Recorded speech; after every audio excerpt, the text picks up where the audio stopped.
Hello students, नमस्कार। समस्त स्वागत digital Odisha classroom YouTube channel को। स्टूडेंट्स, आज आम तुम षष्ठ श्रेणी चैप्टर नंबर 6 मो जीवन अभूला कथा यही विषयटी को आम आज आरंभ करवा। आज आम कौन करवा, यही स्टार्टिंग रू आम आज आरंभ करी यही स्टार मार्क पर्यंत आज आम कंप्लीट करवा। बुझीपार समस्ते? तो स्टार्टिंग रू आरंभ करवा स्टार मार्क पर्यंत आम वीडियो नंबर पार्ट 1 ले एतिकी समाप्त करवा। तो चलो एबे आम विषयटी को आरंभ करवा। ये विषयटी को आरंभ करने पूर्व प्रथम यही विषयटी को लिखिथिबा लेखकों विषय चलो प्रथम आलोचना करवा। लेखक परिचय। यही जो विषयटी मो जीवन अभूला कथा यही विषय लेखक होउचंती सत्य नारायण राजगुरु।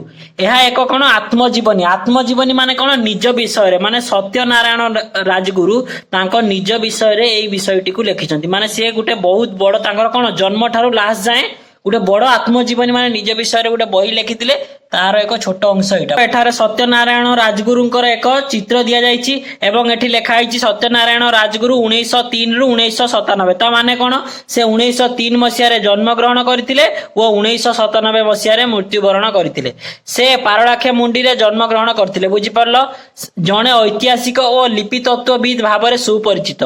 लिपि तत्वविद माने कोन तमे माने जानिथिबो? लिपि तत्वविद माने हला जो माने विभिन्न पुराना लेखा जेमति तालपत्र रे कोन लेखा आइथिला, पुराना सब लेखा आइथिला ताकू से स्टडी करके एक्चुअली कोन लेखा आइथिला जानिबे। किंबा जो पूर्व जो चित्र माध्यम रे विभिन्न जिंस लेखा आइथिला, विभिन्न पत्थर रे खुली की लेखा आइथिला, से जो कोन लेखा आइथिला सेही जिंस को मध्ये खुजी जे बाहर करंती ताकू लिपि तत्वविद। उड़िया भाषार उपभाषा, कलिंगर आत्मकथा, गंगवंशर इतिहास प्रभृति पुस्तक रचना करिसेंती। एई सब बही लिखिसेंती। कोन कोन बही लिखिसेंती? से उड़िया भाषार उपभाषा, कलिंगर आत्मकथा, गंगवंशर इतिहास ए भली विभिन्न प्रकार पुस्तक माने बही से लिखिसेंती। निजर आत्मकाहानी मो जीवन संग्राम पई से केंद्र साहित्य एकाडेमी द्वारा पुरस्कृत। निजर आत्मकाहानी माने बुझि परछो आत्मजीवनी निज विषय लिखिसेंती। से पिला बेलु केमती कोन कोन स्टेप देकी गति करछंती से विषय निजे निज विषय लिखिबा को आत्मजीवनी कह जाय। बुझि पालो? तांकर सेही जो पूरा आत्मजीवनी ना कोन मो जीवन संग्राम ସେଇଟା ତ ବହୁତ ବଡ। ଆମେ ଏତେ ବଡ ପଢିବାନି। ସେହି ଆତ୍ମଜୀବନୀର ଏକ ଛୋଟ ଅଂଶ ହେଲା କଣ, ମୋ ଜୀବନର ଅଭୁଲା କଥା। ବୁଝିପାରିଲ ସମସ୍ତେ? ସଂକଳିତ ପାଠ୍ୟାଂଶଟି ମୋ ଜୀବନ ସଂଗ୍ରାମ ପୁସ୍ତକରୁ ଗୃହୀତ। ବୁଝିପାରିଲ ସମସ୍ତେ? ଏଇ ଯୋଉ ବିଷୟଟା ଆମେ ପଢିବା ତାଙ୍କର ଯୋଉ ପୁରା ସମ୍ପୂର୍ଣ୍ଣ କଣ ଆତ୍ମଜୀବନୀ ମୋ ଜୀବନ ସଂଗ୍ରାମର ଏକ ଛୋଟ ଅଂଶ।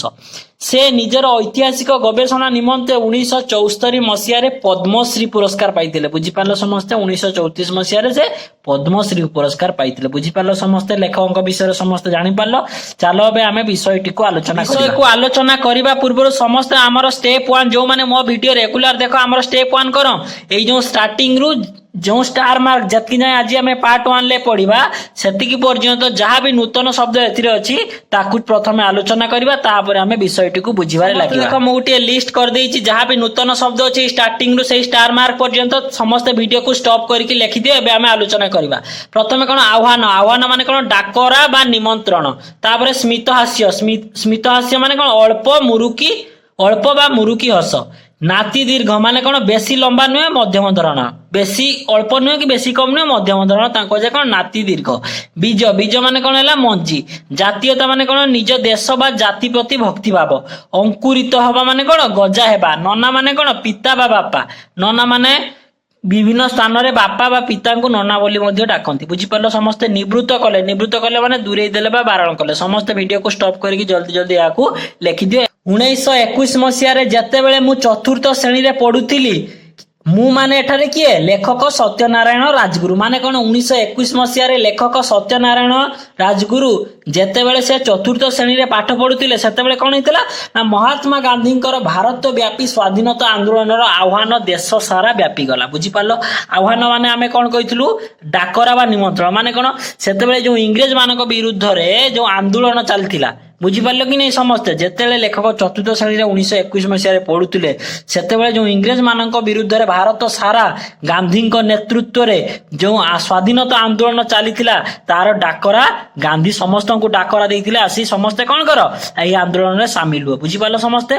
पारलाखे मुंडी से प्रभाव पड़ता जेहेतु भारत संपूर्ण भारत सारा पड़ता यही आंदोलन प्रभाव तेणु पारलाखे मुंडे मध्य यही आंदोलन प्रभाव पड़ता। संबलपुर आड़ू जड़े उत्तम वक्ता एठारे गोटे सभा करी उड़िया रे जो वक्तृता देइथिले ताहा ବହୁ ଯୁବକ ଛାତ୍ରଙ୍କୁ ପ୍ରଭାବିତ କଲା। ତେଣୁ ଏହି ଯେଉଁ ଲୋକଙ୍କୁ ମୋଟିଭେଟ କରିବା ପାଇଁ ଲୋକମାନଙ୍କୁ କ'ଣ ଏହି ଆନ୍ଦୋଳନରେ ସାମିଲ କରିବା ପାଇଁ ବିଭିନ୍ନ ବଡ଼ ବଡ଼ ନେତାମାନେ ଆସି କ'ଣ ଭାଷଣ ସବୁ ଦଉଥିଲେ। ତ ସେ କ'ଣ ହେଲା, ସମ୍ବଲପୁର ଆଡୁ ଜଣେ ଉତ୍ତମ ବକ୍ତା ମାନେ ଯିଏ ବହୁତ ସୁନ୍ଦର ବକ୍ତବ୍ୟ ଦିଅନ୍ତି ବା ଭାଷଣ ଦିଅନ୍ତି, ତେଣୁ ସମ୍ବଲପୁର ଆଡୁ ଜଣେ ଉତ୍ତମ ଭାଷଣ ଦଉଥିବା ବ୍ୟକ୍ତି ଆସି ଗୋଟିଏ ସଭା କରି ଓଡ଼ିଆରେ ଯେଉଁ ଭାଷଣ ଦେଇଥିଲେ, ସେଇ ଭାଷଣ ଶୁଣିଲା ପରେ ଆମ ଏଠାକାର ବହୁତ ଯୁବକ ଛାତ୍ରମାନେ ସବୁ ଆନ୍ଦୋଳନରେ ଯୋଗ ଦେବା ପାଇଁ ଇଚ୍ଛା ପ୍ରକାଶ କରିଥିଲେ ବା ସେଇ ଭାଷଣ ସେମାନଙ୍କୁ ସବୁ ପ୍ରଭାବିତ କରିଥିଲା। ସ୍କୁଲ କଲେଜ ଛାଡ଼ି ଅନେକ ଅସହଯୋଗ ଆନ୍ଦୋଳନରେ ଭାଗ ନେଲେ। ଯେ ଏହି ଭାଷଣ ଶୁଣି ଏହି ଗାନ୍ଧିଜୀ କ'ଣ ଏଇ ଯେଉଁ ସମ୍ବଲପୁର ଆଡ଼ୁ ଆସିଥିବା ଲୋକଙ୍କ ଭାଷଣ ଶୁଣି ଗାନ୍ଧିଜୀଙ୍କର ବିଭିନ୍ନ ପ୍ରକାର କଥା ଶୁଣି ବହୁତ ପିଲାମାନେ କ'ଣ କଲେ, ସ୍କୁଲ କଲେଜ ଛାଡ଼ିକି ଏହି ଆନ୍ଦୋଳନରେ ଇଂରେଜମାନଙ୍କୁ ତଳି ଦେବା ପାଇଁ କ'ଣ କଲେ, ଆନ୍ଦୋଳନରେ ଭାଗ ନେଲେ।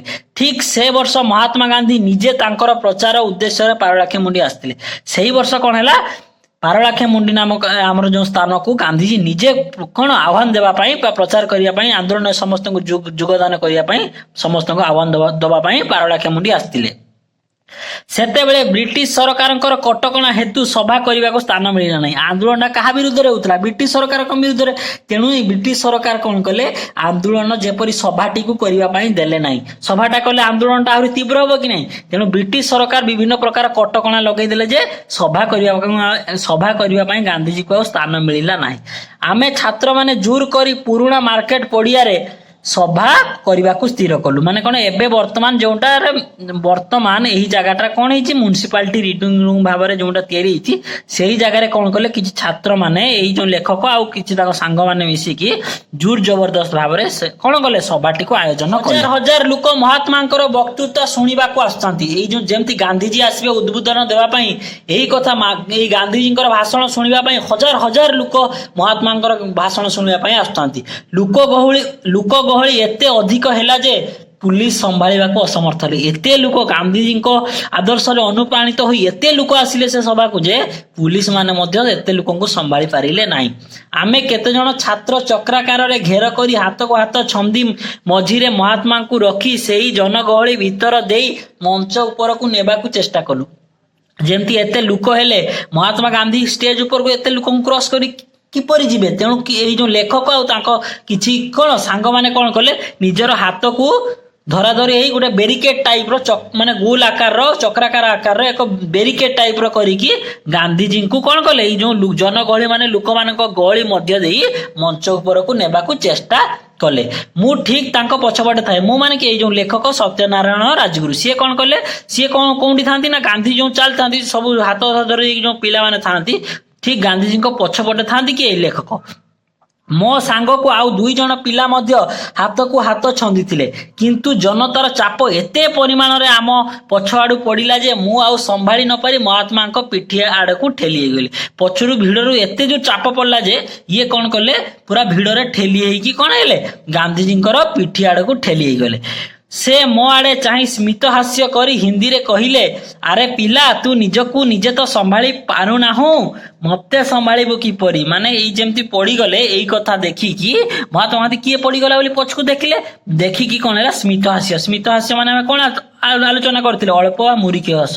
ଯେମିତି ଏଇ ଲେଖକଙ୍କୁ ଦେଖିକି ସେ ଅଳ୍ପ ବା ମୁରୁକି ହସି ହିନ୍ଦୀରେ କ'ଣ କହିଲେ, ଆରେ ପିଲା, ତୁ ତ ନିଜକୁ ନିଜେ ସମ୍ଭାଳି ପାରୁନୁ, ତୁ ତ ନିଜେ ଭଲସେ ଛିଡ଼ା ହେଇପାରୁନୁ, ପଡ଼ିଯାଉଛୁ, ମତେ କିପରି ନେଇ ଷ୍ଟେଜ ଉପରେ ପହଞ୍ଚିବୁ ବା ମତେ କିପରି ତୁ ସମ୍ଭାଳିବୁ। ବୁଝିପାରିଲ ସମସ୍ତେ। କହି ସେ ଆମ ଘେର ଭିତରୁ ବାହାରି ପଡ଼ି କି ଉପାୟରେ କେଜାଣି ଜନତା ଭିତରେ ଗଳି ଗଳି ମଞ୍ଚ ଉପରକୁ ଉଠିଲେ ତାହା ଆମେ ଜାଣିପାରିଲୁ ନାହିଁ। ମାନେ କ'ଣ ହେଲା, ଏଇ ଯେଉଁ ପଡ଼ିଗଲା ପରେ ଲେଖକ ତାପରେ ଦେଖିଲେ ମହାତ୍ମା ଗାନ୍ଧୀ ନିଜେ ତାଙ୍କର ଏମିତି କ'ଣ କଲେ କେଜାଣି, ସାଙ୍ଗେ ସାଙ୍ଗେ ଆଙ୍କ ଘେର ଭିତରୁ ବାହାରି କିପରି କ'ଣ ଉପାୟ ନେଇକି ଦେଖିଲା ବେଳକୁ ମହାତ୍ମା ଗାନ୍ଧୀ ଯାଇକି ନାହିଁ ଷ୍ଟେଜ ଉପରେ ପହଞ୍ଚି ଗଲେଣି।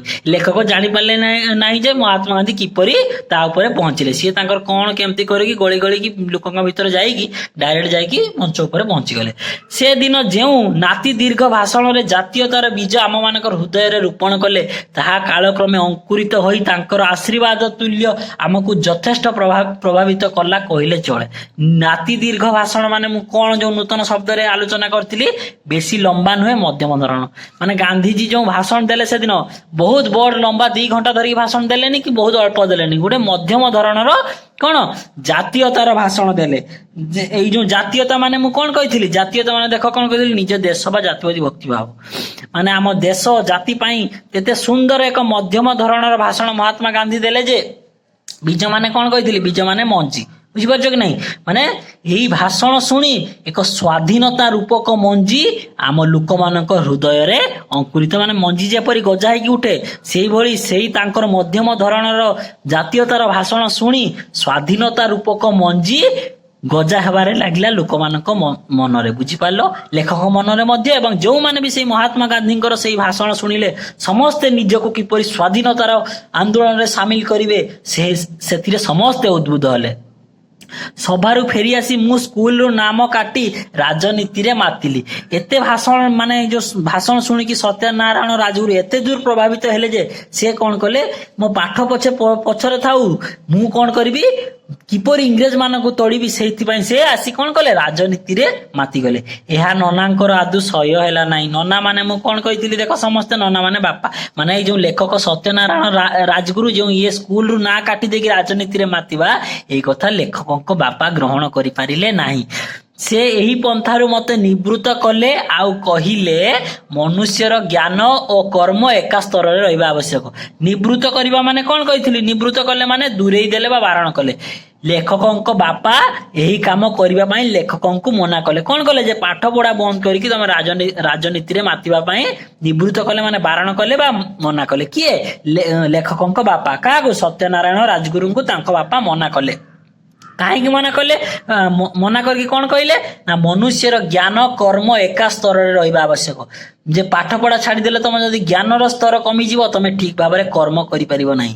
तेणु ठीक भाव में कर्म न कले मध्य ज्ञान बढ़िबो नाही तेणु ज्ञान आ कर्म मध्य रे एक संतुलन रहिबा आवश्यक एका स्तर रहिबा आवश्यक तुम ज्ञान सही स्तर तुम जो भलिया काम करछो जदि बड़ काम करछो तुम ज्ञान भी सही भलिया बड़ होबा दरकार तेणु ज्ञान और कर्म जदि एका स्तर रहिबो बा संतुलित अवस्था रहिबो ताहाले जाई तमे बड़ काम करि परिबो तमे एबे पाठ पढिबोनी चतुर्थ श्रेणी पंचम श्रेणी पाठ छाड़ी देकी स्वाधीनता रे मापिबो तमर सेही परि मानसिक विकास हेई परिबो नाही तमे इंग्रेज मानक सहित कथा हेई परिबो नाही तमर सते बुद्धि आसीबो नाही काहे कि तम पाखरे ज्ञानर अभाव रहिबो तेणु लेखकक बापा तांकू स्ट्रिक्टली मना कले ना कौन कले निवृत्त कले बारण कले ना तुम पाठ पढ़ा छाड़ी परिबो नाही तुम ज्ञान एवं कर्म ठीक स्थान रे रहिबा आवश्यक बुझि पारलो तुमर ज्ञान परिपक्व हेले देश पाई कर्म करने को शक्ति पाइब सेते बेले जाए तुम्हें अपेक्षा करबा आवश्यक जे जेते बेले तुम उपयुक्त पाठ पढ़िबो उपयुक्त ज्ञान आहरण करी जेते परिपक्व मैच्योर हबो सेते बेले तुम देश पाई काम करिया पाई शक्ति पाइब तुम पाखरे बुद्धि आसीबो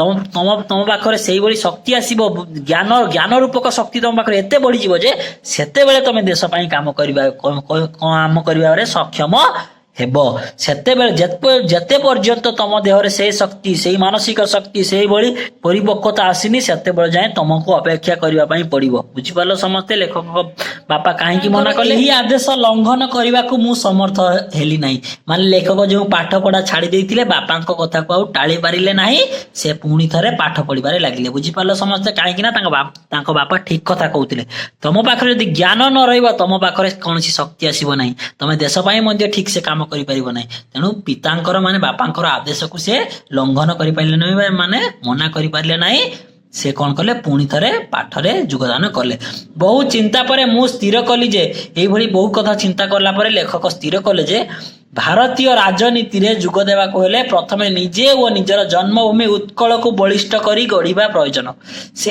सेडू लेखक कौन चिंता कले जदि मु भारतर राजनीति को जदि मु जोग देवा को चाहिबी प्रथमे कौन करबी निजे एवं निज जन्मभूमि उत्कल माने आम ओडिशा को आगे बड़ करबा दरकार तापर आमे भारत को बड़ करबा कथा चिंता करबा प्रथमे निजको निजरे कौन निज मध्य ज्ञान को परिपूर्ण करी निजको प्रथमे बलिष्ठ करिबो निजे बड़ होला परे प्रथमे आम ओडिशा माटी को बलिष्ठ करिबा ओडिशा माटी को बलिष्ठ कला परे धीरे धीरे भारत मध्य बलिष्ठ सेते बेले उत्कल सम्मेलनी रो नेतृवर्ग ओडिया भाषी मानकर एकत्रीकरण पई जेउ डाक देइथांती सेतिरे अनुप्राणित होई मु स्थिर कली जे मो जीवनर प्रथम लक्ष्य कौन उत्कल मातार सेवा माने कौन এই যে প্রথমে এইটু লেখক কোন চিন্তা কলে যে মু भारत वर्ष को डेभलप करने पूर्व भारत को बलिष्ठ करने पूर्व प्रथमे मु मोर जन्मभूमि उड़ीसा को प्रथमे उत्कल को प्रथमे कौन करी बलिष्ठ करी से कौन होता ये उत्कल सम्मिलनी नेतृवर्ग माने किछि नेता उत्कल सम्मिलनी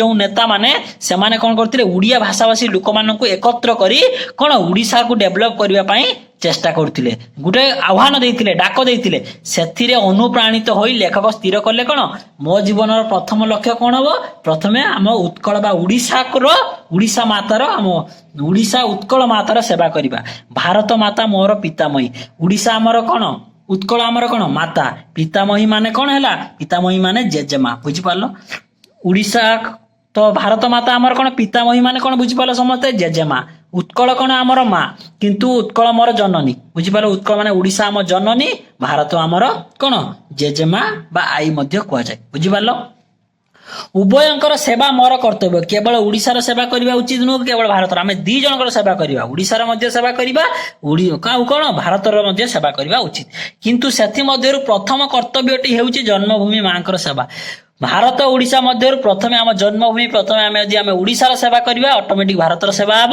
तेणु प्रथमे आम उत्कल उपर आम उड़ीसा माटी उपर ध्यान देवा आम जन्मभूमि उपर ध्यान देवा यही कथा मधुबाबू उत्कलमणि गोपबंधु एवं अन्यान्य नेतृवर्ग भाषण में प्रकटित होई सब उड़ीसा माटीर कथा आमर उड़ीसार बड़ बड़ स्वाधीनता संग्रामी उड़ीसार लेखक मधुबाबू उत्कलमणि गोपबंधु यही बड़ बड़ नेतृवर्ग पूर्वर भाषण में यही कथा कहते प्रथमे आम आम उत्कल माटी को ध्यान देवा देले आम भारत माँ आपे आपे डेभलप हो बुझिपाल समस्ते ताकू मु अनुसरण करवा उचित तेणु यही कथा को लेखक अनुसरण कले जे कौन प्रथमे उत्कल को ध्यान देवी उत्कल को ध्यान देले आम भारत वर्ष आपे आपे डेभलप हम तापर भारत वर्ष कथा मध्य चिंता करी एपरी स्थिर करी मो जीवन लक्ष्य साधन पथरे अग्रसर हेबाकू लागली यही कथा स्थिर करे जे आगे प्रथमे उत्कल पर ध्यान देवी तापर धीरे धीरे से आगेबारे लागिले एतकी जाय आमे पार्ट 1 ले पढलु एही थारु आमे पार्ट 2 रु आरंभ करबी पार्ट 1 क्लास एडी सरिला जदी क्लास टी भल लागिथिबो वीडियो को समस्त लाइक करो